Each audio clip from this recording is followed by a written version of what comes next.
Okay. అది ఒకటి ఏమి డ్యామేజ్ అవుతుంది. ఇంకోటి ఇప్పుడు రష్యా, చైనా, ఇండియా.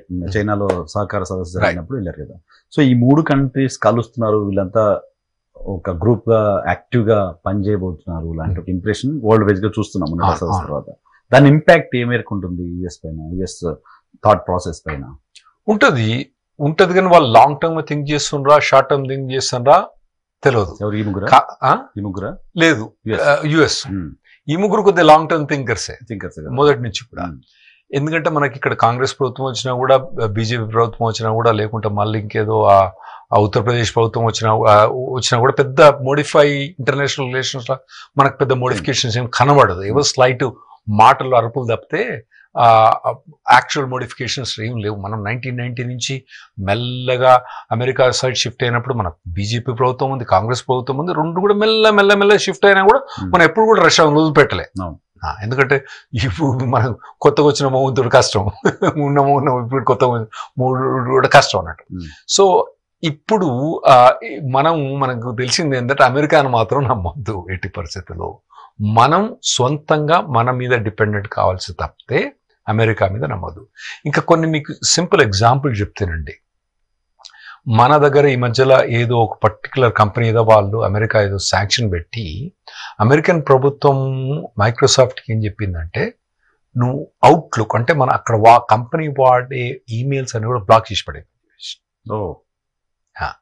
వాళ్ళు బ్లాక్ చేసిన తర్వాత కోర్టు ఆటోతోటి వచ్చింది, తీసేసిన అది వేరే విషయం. అయితే ఇప్పుడు దానివల్ల వచ్చే మనకు లెసన్స్ కొన్ని లెర్న్ చేయాల్సింది ఏంటంటే, మనము ఇప్పుడు మన దగ్గర మైక్రోసాఫ్ట్ అన్నది ఎంతమంది వాడుతున్నారు, యాపిల్ ఐఓఎస్ సిస్టమ్ మన యాపిల్ మైక్రోసాఫ్ట్ ఎంతమంది వాడుతున్నారు, ఇప్పుడు ఉండే కంప్యూటర్స్లలో మన దగ్గర ఏది పీసీ పర్సనల్ కంప్యూటర్స్లలో కానివ్వండి, మన ఆఫీస్లలో ఉండే కంప్యూటర్స్లలో కానివ్వండి, ఉండే మెయిన్ ప్రోగ్రామ్ ఏదైతే మైక్రోసాఫ్ట్ కానివ్వండి, ఎన్ని అమెరికన్ కంపెనీస్ సాఫ్ట్వేర్ మనం వాడుతున్నాం, మనకు ఆల్టర్నేటివ్ ఉందా? ఆల్మోస్ట్ 100%. ప్రతి ఒక్కరు మైక్రోసాఫ్ట్ లేదా యాపిల్, ఈ రెండింటి తప్ప ఇంకేం లేదు కదా, ఈ రెండే వాడుతున్నాం. ఒక బటన్ తో మొత్తం ఇండియా. ఒకవేళ కనుక అమెరికా కనుక మనకి ఎప్పుడైనా బ్యాడ్ రిలేషన్షిప్ వస్తే, ఒక బటన్ వాడు అక్కడ నొక్కేస్తే, మైక్రోసాఫ్ట్ యాపిల్ నొక్కేస్తే మనకు గత్యంతరం లేకుంటుంది. ఆల్టర్నేట్ లేదు. మనం వాడే సెల్ ఫోన్స్, మనం వాడే ఇంటర్నెట్, మనం వాడే ఎవ్రీథింగ్ వాళ్ళ మీద ఆధారం. అయితే ఇవన్నీ కూడా మొదలై చైనా గమనించి ప్రతి ఒక్కటి కూడా వాళ్ళు ఆల్టర్నేటివ్ తయారు చేసుకున్నారు. వాళ్ళు మైక్రోసాఫ్ట్ విండోస్ మాదిరి వాళ్ళకి వేరే ఉంది, వాళ్ళకు యూట్యూబ్ కాకుండా డూట్యూబో, టీట్యూబో ఉంటుంది, తర్వాత వాళ్ళకు ఊబర్ కాకపోతే వేరే అన్ని ప్రతి దానికి వాళ్ళకి ఆల్టర్నేటివ్ ఉంది. సో వాళ్ళకు బటన్ నొక్కితే వాళ్ళు సర్వైవ్ కాగలుగుతారు, కానీ మనం సర్వైవ్ కాలేము. చేయాలి, మన ఇండియన్ గవర్నమెంట్ ఖచ్చితంగా ఆలోచించాలి. చేయించి మనం ఆత్మ నిర్భర్ అన్నది మనం మాటలకే కాకుండా చేతలకు చూపెట్టుకొని కంప్యూటర్లలో ప్రతి దాంట్లో మన టెక్నాలజీలో చాలా ఇంప్రూవ్ కావాల్సిన అవసరం ఉంది. ఇంకోటి ఇవన్నీ కూడా వాళ్ళకు మొత్తం అవుట్ సోర్స్ చేసి వాళ్ళ మీద కంప్లీట్ డిపెండెంట్ అవ్వడం మంచిది కాదు.